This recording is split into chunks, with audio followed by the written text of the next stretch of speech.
Too many business owners are great at what they do, yet they're the world's best kept secret because they're not marketing or selling proactively enough to scale to the next level. I'm Jack DeLosa, and over the last 10 years, I've invested more than $40 million in generating leads and converting them to sales. And this investment has generated my business hundreds of millions of dollars. I also help other business owners to grow faster and make more money through my business, the Entourage, which is Australia's largest business coaching and growth agency, where we've helped our clients generate over $6 billion in sales in just the last 10 years alone. In this video, I'm going to share with you the 3 core things you need to build a marketing system and to generate leads that convert into sales so that you can scale to 8 figures and beyond. I'm going to take you inside a recent training where I'm talking to an exclusive room full of 7 and 8 figure business owners about how to scale faster and through marketing effectively become wildly profitable. Business, when done well, is not about running faster as a technician. It's about being smarter and more efficient as a leader and entrepreneur, right? And so let's start with some strategic axioms that are really important to understand. The first thing to understand, team, and again, for those who have been with me for a little while, this will be some necessary revision for you guys. Every business operates in a resource-constrained environment.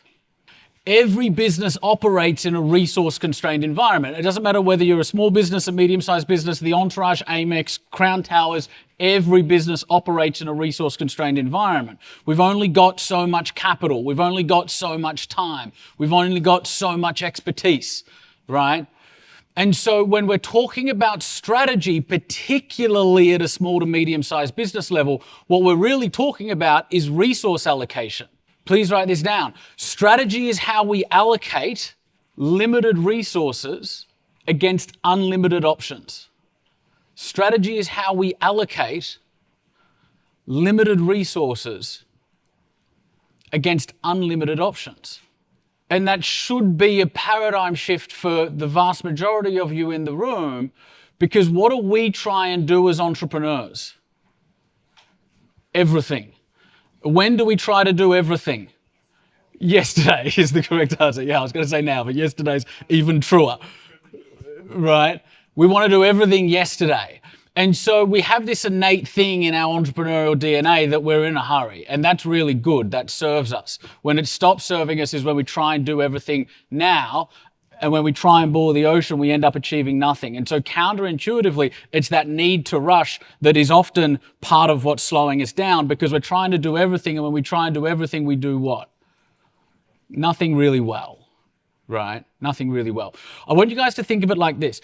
Every decision in business is an investment decision, right? Every decision is an investment decision. When you choose to allocate half an hour to a task, that's an investment. When you ask a team member to focus on a particular task, that's an investment. When you say we're going to go in this direction, that's an investment. When you hire your next person, that's an investment. When you start to build your funnel or increase your marketing spend, that's an investment. And so every decision in business is an investment decision. And what do we look for in investment decisions?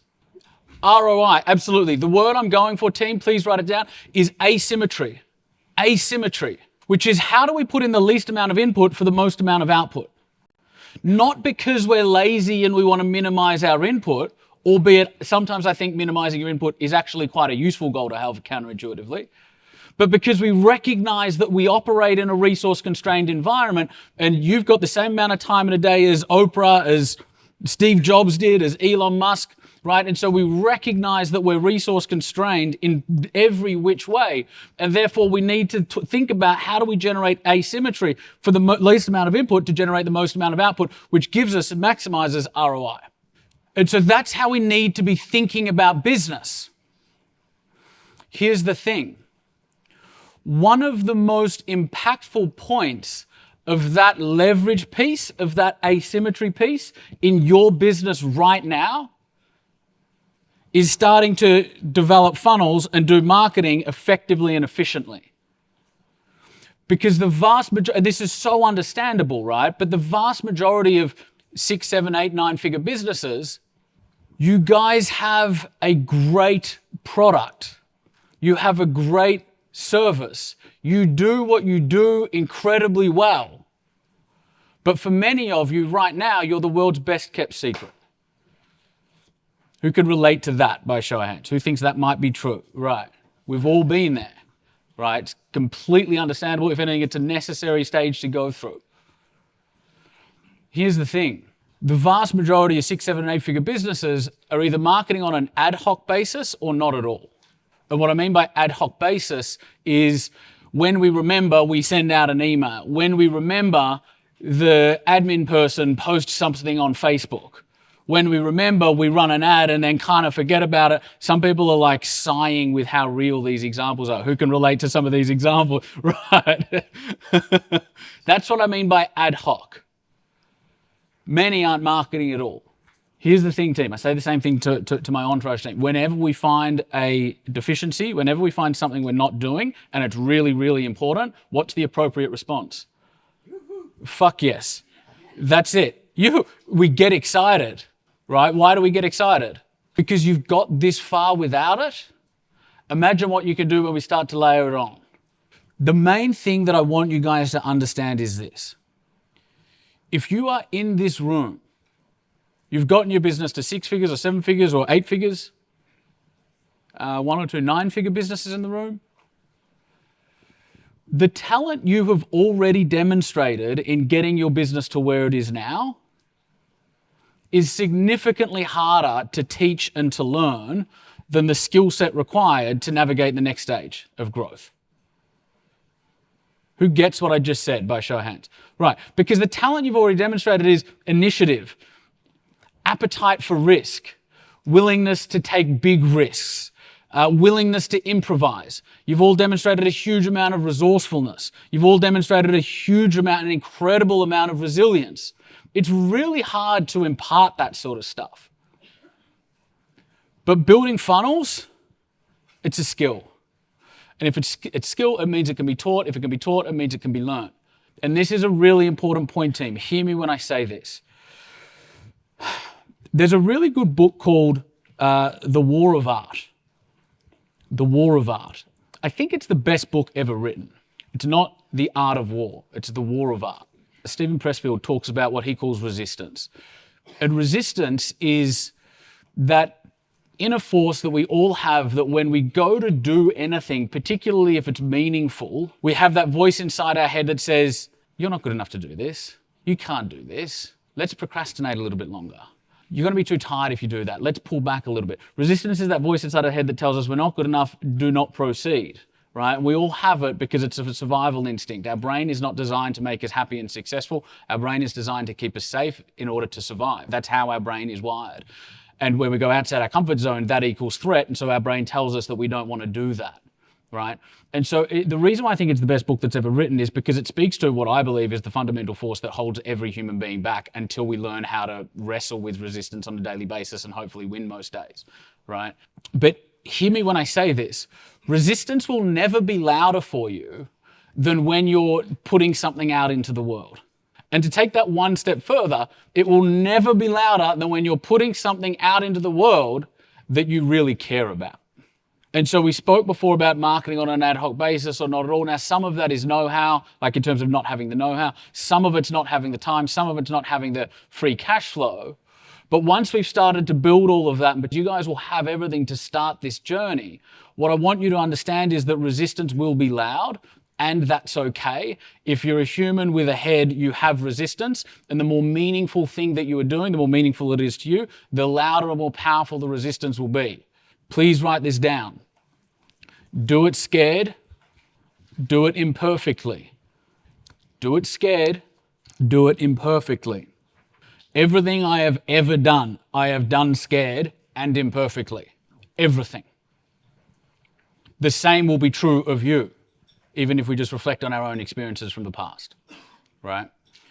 And so if we've got a lot of businesses, we've got amazing products and services, but we're the world's best secret, some of you might even have amazing products and services better than your competitors, but right now you've got some competitors that are growing faster than you because they're out marketing you or outselling you, even though you're better. Who's in that camp? You don't need to be modest. Who's in that camp? Yeah. It's really, really common. When done well, your marketing engine should do 3 things, right? We need to ask ourselves, what is the purpose of marketing? And the purpose of marketing is to, please write it down, reduce buyer's resistance. Reduce buyer's resistance. What's buyer's resistance? Who's ever walked into a shop and the shop assistant has come up to you and said, hey, how you doing? Can I help you? And what do we respond with? No thanks, I'm just looking.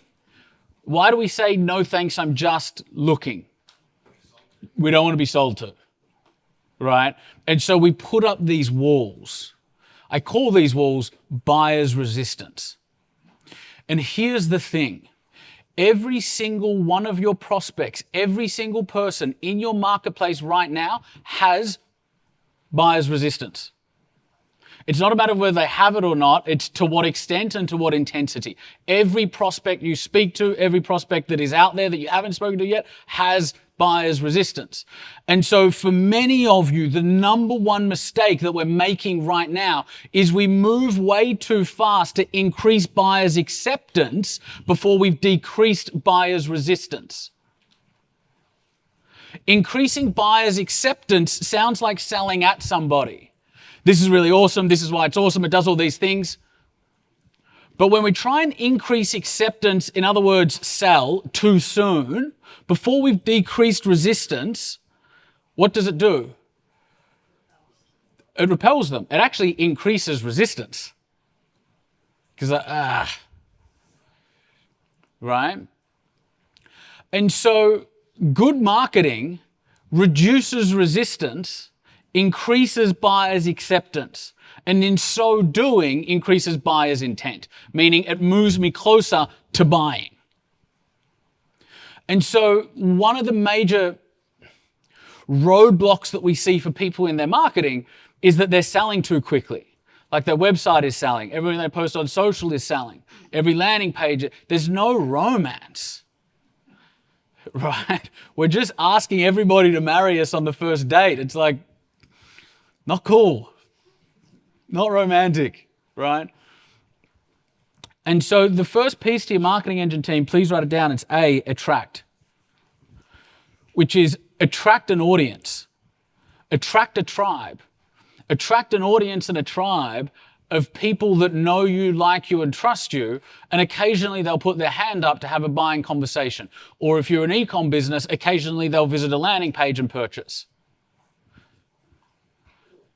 An extension of A that I've just thought about in the last couple of days, it could actually just say add value. So please write that under attract, add value. Which is how we systematically and often automatically adding value to our prospects at scale. Attract is about, are you building relationship with your target market before they buy from you? That's how you become the most visible in your industry. That's how you become a market leader, is by giving more to your market than anybody else is prepared to. To the point where if you're in a business where you sell me a result, like you're a service-based business, if I look at your last 9 Instagram posts, can I achieve the outcomes that I would come to you and buy from you without buying from you? Just by looking at your last 9 Instagram posts, or your last 9 LinkedIn posts, or your last 9 blogs, or YouTube videos, or whatever it might be. But that's adding value. That's becoming market leader, is how do we add more value to the marketplace than anybody else? Why? For the purpose of building relationship at scale. Why? To lower buyers' resistance, such that we're increasing buyers' intent. Who's getting this team by show of hands? Awesome, awesome, awesome. Thank you so much. Now, let's talk about rounding that idea out. There are some people on social media, and many of you probably follow them, that say be on social media all of the time, be on every platform, do nothing other than be on your phone all the time posting content. Terrible advice. Like really terrible advice. Why? Because we operate in a resource-constrained environment. And we only have so much time, resource, and bandwidth. And so we get this all the time. People going, I tried social media and it didn't work. And I get it. I understand exactly where they're at. What they mean when they say I tried social media and it didn't work is they mean I posted on social media and it didn't correlate to sales. That's what that means. And here's the reason why it's bad advice to be like, just be on all the platforms all the time. I think you should be on a few amount of platforms well, right, as it pertains to attract, and do them well. The problem with be on all the platforms all the time and do nothing other than content is that between me following you on Instagram or TikTok or Facebook or LinkedIn and me buying from you, there's several steps that you need to lead me through. And I use those words really deliberately. Lead me through. Please write this down. Marketing is leadership. Marketing is leadership. Nobody wants to be sold to. We all are begging to be led. Please write down, my prospects are begging to be led. C, in the middle of page 13, convert. Convert people into leads. What's a lead? It's somebody, if you're a service-based business or a product-based business that sells through conversation. A lead is somebody that puts their hands up and wants to have a buying conversation. If you're an e-com business, a lead is somebody that lands on your landing page. It's all the same stuff, right? If you're a construction business, your marketing is reaching out and speaking to people and moving them through a funnel, and then we're selling through conversation. If you're an e-com business, your marketing is how do we generate more traffic, and your sales is CRO, conversion rate optimization. How do we optimize conversions on landing pages? But it's the same principles applied slightly differently according to industry. That's why we're doing breakout rooms for the second half of today, because we're going to go into industry. When we're converting people into leads, what we're aiming to achieve is to have the right volume of high intent leads on a monthly basis. The right volume, so not too much, not too little, of high intent leads on a monthly basis. Why is this critical, team? I mean, it might sound obvious, but sometimes it's not. So let's have the discussion. Why is it critical that we're generating the right amount of leads at the right intent each month? Say that again. You can scale. Why can you scale? Because you can measure. Yeah, because you can measure it. Right. We can measure it and it enables us to scale. Between those two things, what is it doing? It's driving sales.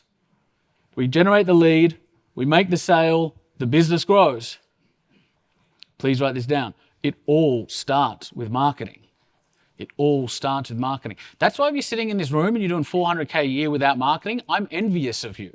If you sit, there's many people sitting in this room doing 6 million, 17 million in revenue, doing a tiny bit of marketing.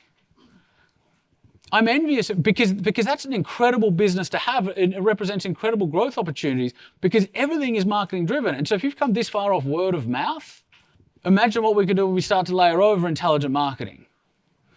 Now, let's talk about N.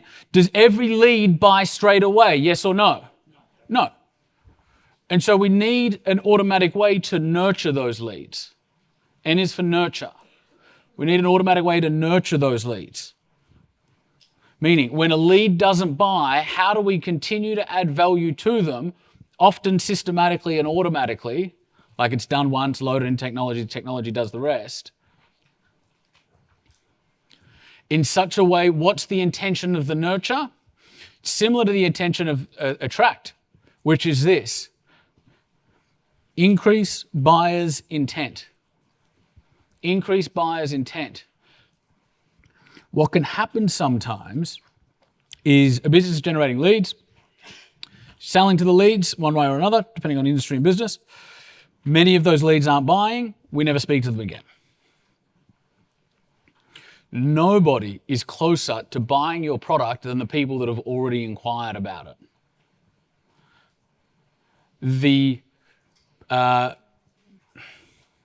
The gold mine that represents the greatest amount of growth potential is the gold mine in nurture. The second are the people in your audience over in attract.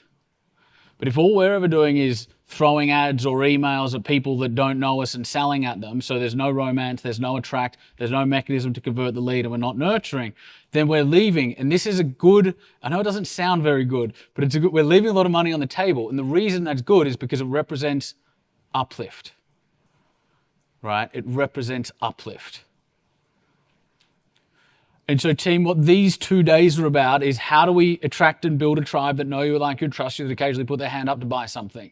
How do we convert people into leads at the right quality and the right quantity? And how do we nurture them to increase buyers' intent so that they end up buying?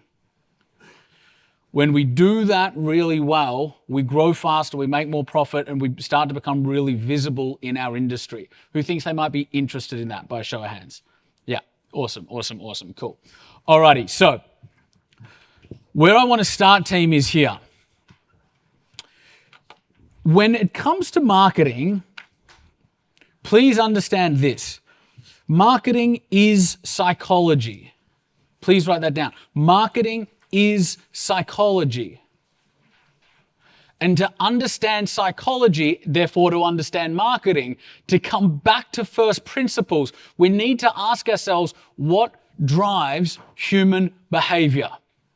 What drives human behavior?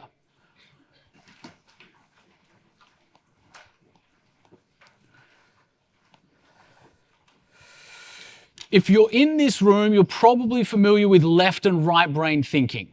Who's familiar with left and right brain thinking? By show of hands. Awesome. What's left brain thinking known for? What's left brain thinking known for? Logic. I want you to think, just write it at the top of your left brain. I just want you to think alpha left, alpha logic. At the Entourage, hoping many of you are already familiar with this concept, here we call the left brain red brain. Why do we call it red brain? Exactly. What do you do when you get to a red light? What color is the stop sign? When anchored in the left brain, when anchored in the logical brain, your prospects will stop, wait, pause, look for danger, and often retreat. I need to think about it. Right? And here's the thing, team. All of your marketing, any conversation you're having through sales, even your product or service delivery, every single time you speak to me, you put me in either my left brain or my right brain. Whenever we speak about our product, our service, its features, the terms, the contracts, the timelines, we are having a red brain conversation. And unfortunately, for every person, until they learn this fundamental principle, red brain becomes our comfort zone.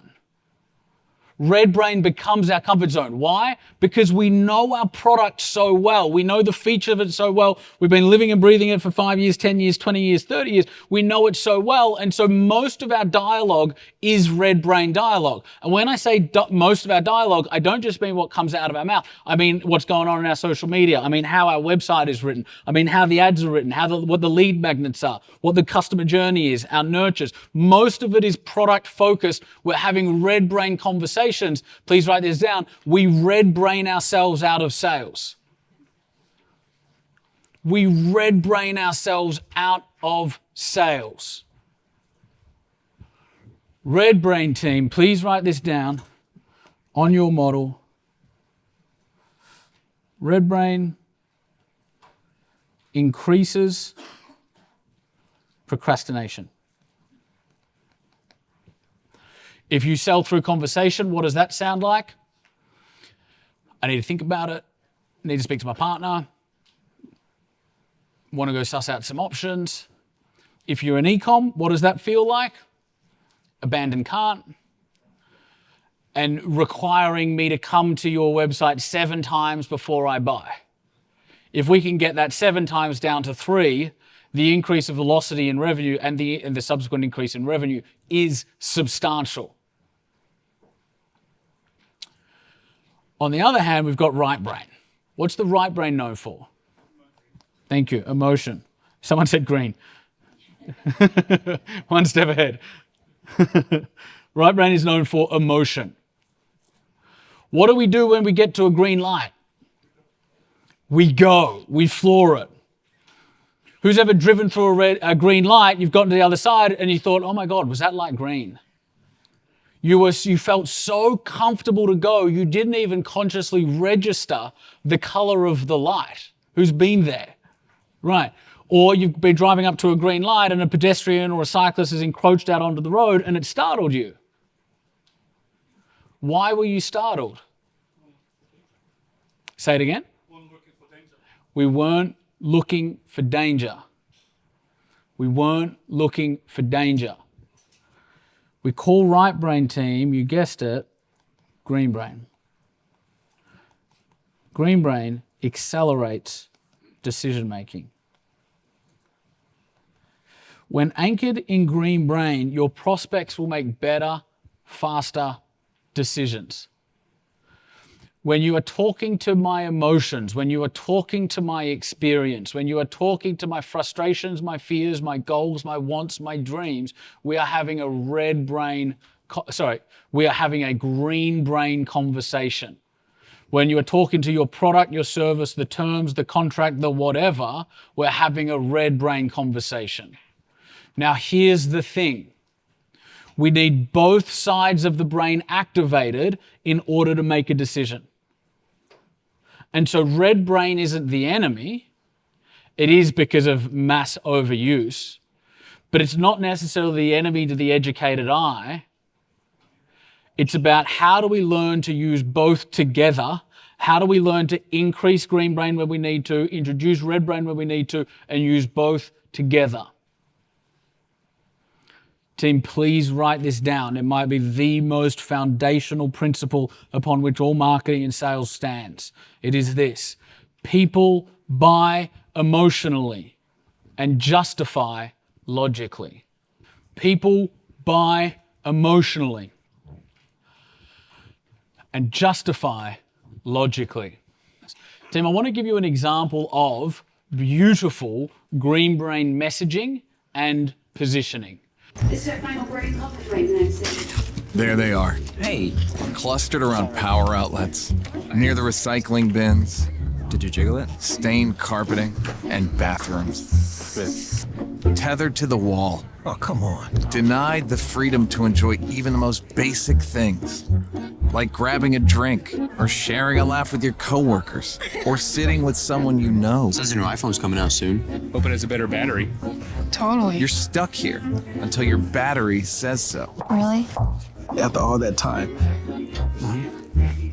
I gotta plug in. You come in?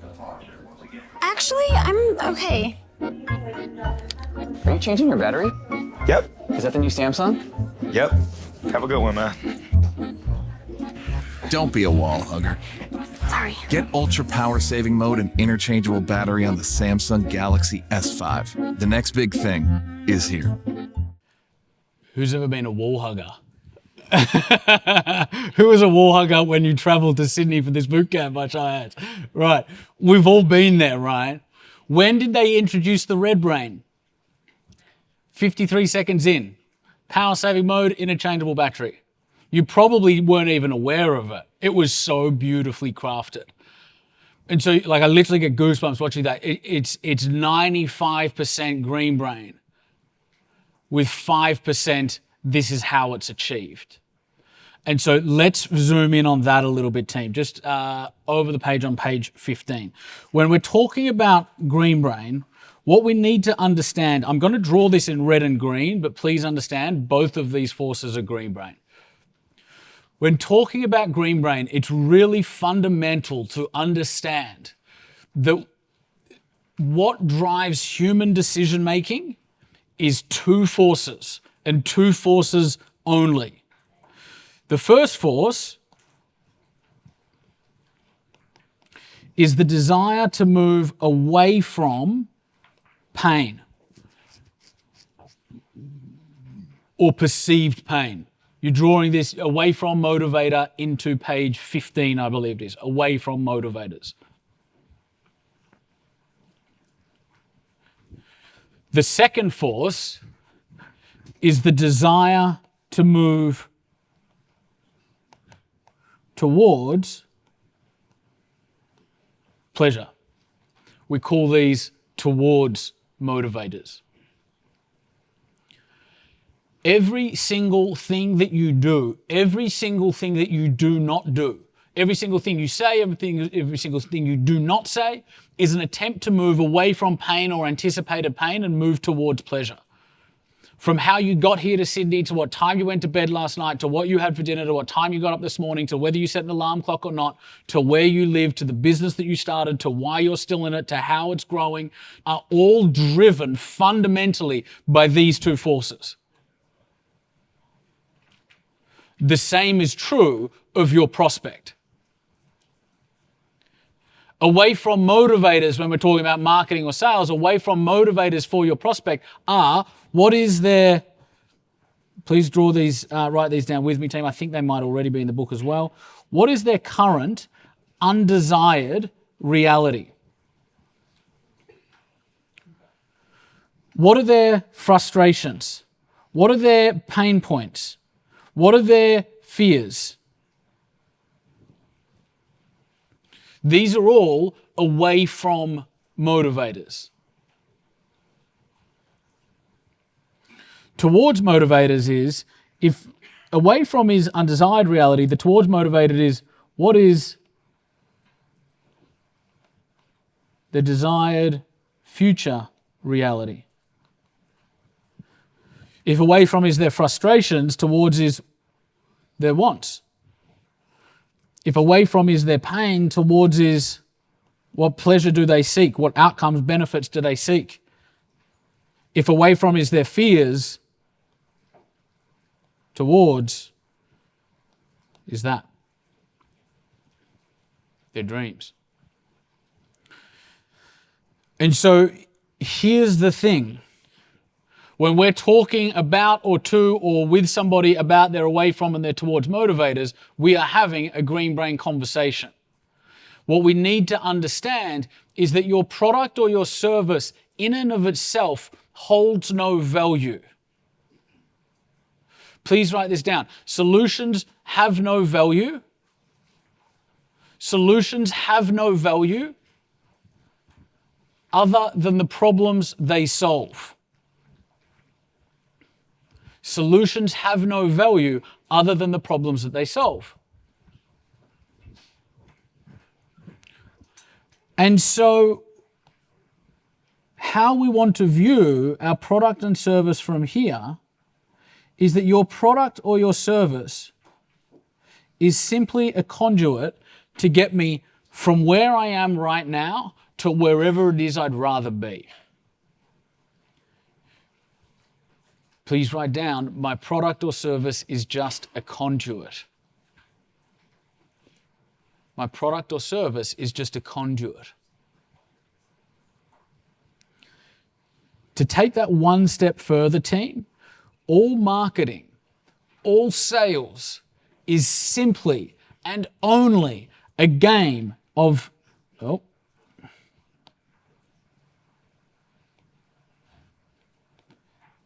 from to. From to. So that you can stop feeling A and start feeling B. So that you can stop experiencing A and start feeling B. All of our copy, all of our conversations, all of our website, all of our messaging should all be about, where are you leading me from? Where are you leading me to? Remember we spoke before, your prospects are begging to be led. Please write this down. In a world of uncertainty, people crave certainty. In a world of uncertainty, people crave certainty. If your marketing gives me that certainty that your product or service will move me away from motivators and towards my toward motivators, then I will buy.